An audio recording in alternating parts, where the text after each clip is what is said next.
Welcome to Afterthoughts. Our thoughts about our show this week. What a cool show.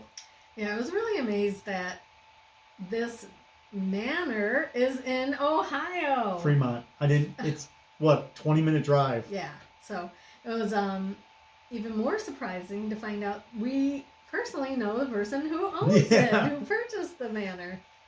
You know, as I talked about in the episode, I just found the house and I reached out, and then it's Karlo. And I was by that house. Yeah. And talk about in the show too is I went down there to the Rutherford B. Hayes Museum and house, which is right next to each other. And I'm looking around the neighborhood. I'm like, man, these houses are so cool. I saw the house. Yeah. And it's one of the houses that I looked at and I'm like, man, that porch is cool. I'd love to live there.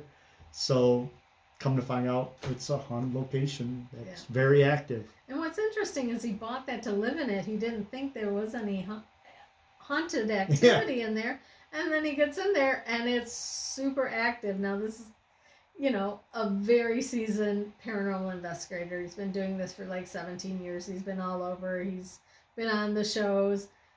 And then for him to buy this house and it's just full of paranormal activity. It's just so apropos, right? When he went in and just looked at the house with the realtor, there was activity. He heard sounds and all that. But don't you think if you were a paranormal activity, you have a team and you investigate regularly, you go into an old house, you kind of want to expect that, right? You're like, kind of, sort of, just a little bit. Can we just have a little, like one spirit, like Uncle Charlie's still there or something? Should we go and talk to realtors and say, we're thinking about buying a house and going to this old house? Oh, don't mind me. I got this paranormal investigating it's stuff. It's for electrical boxes. Just to see, the EMF levels in the house. I think they'd catch on to that. Yeah. But no, I think that would be really interesting talking to real estate agents.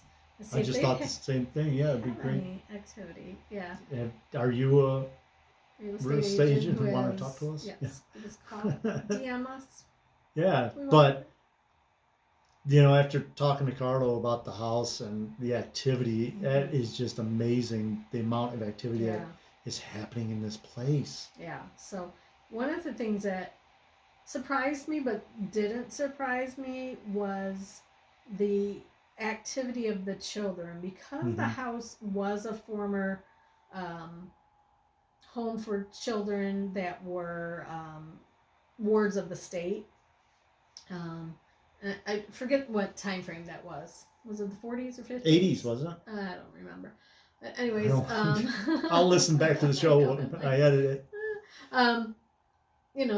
That just doesn't surprise me that, maybe some spirits of the children who lived there or, maybe found refuge and that could be back there. And what else surprised me, and that is, and it doesn't surprise me, is the amount of funds that it takes to keep one of these, ginormous homes. We go to a lot of investigations. You guys do too, and it can be kind of pricey, but if you think about what it takes to upkeep and run some of these locations, because it's hard to find, it's few and far between to find some of these historic places, and they're old, and the wiring's old, and the roofs are old, and there's always some type of constant maintenance, and the lesson we learned about the Greenville Manor, what happened there this winter, the pipes burst on 3 floors, and they had spent just years trying to restore this place back to its original, and then thousands and like tens of thousands of dollars. The older you get, the older the buildings get, the faster they decay. Yeah. Because they get a little crack, and then the moisture gets in there and stuff. But and that's what surprised me also about that location is the heating bill alone. I mean, you go in there for a paranormal investigation, you're going to spend all night there, but these, it's a heated location. Right. which is rare. Yeah. And great.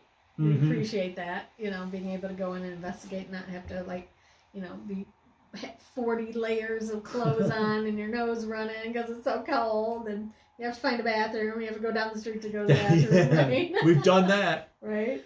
Many times. But, I just, gave me a whole new perspective on, when you do have to come up with, maybe splitting the cost of these investigations. Yeah, sometimes it can be pricey, but if you break it down by, the things that, and you think about, like you said, insurance, taxes, upkeep of the different things.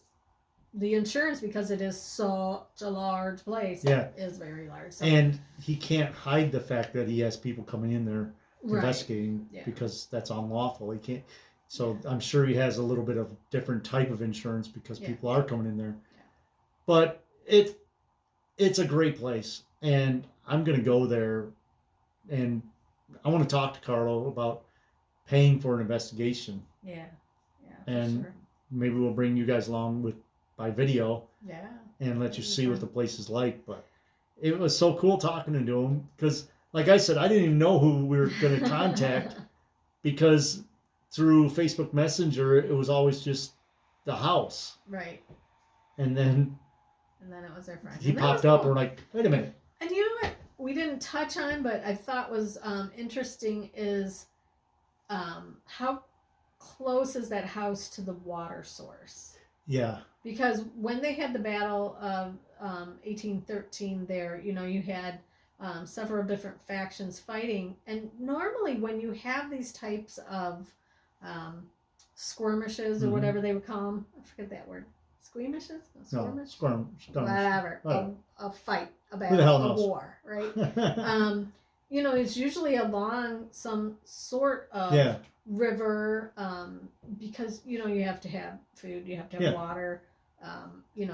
The river is about a mile and a half from there. Yeah, which they say energy flows through water, and spirits can flow through the energy. So a lot of places that we've investigated have been by water sources. Yeah. So Toledo Yacht Club, right on the water.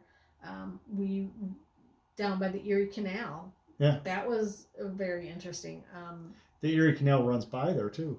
Joe's backyard. There's literally a creek behind his house, right? So I'm on waterfront property. We have weird stuff happening. I sit on my deck and watch the water flow by and and the cats. watch the cat. Yeah.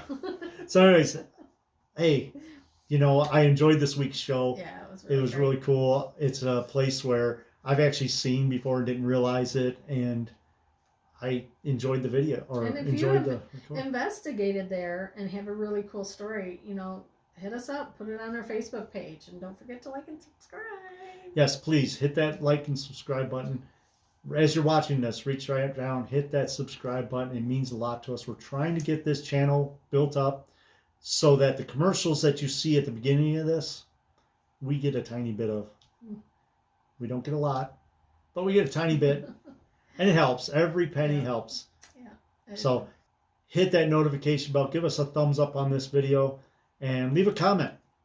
If you like the interview, let us know. And tell us what you found interesting about the conversation and what you found interesting about the location. Yeah. And maybe something that's happened to you. Do you live in a haunted house? Did you buy a house to move into that you never moved into? Yes, I did.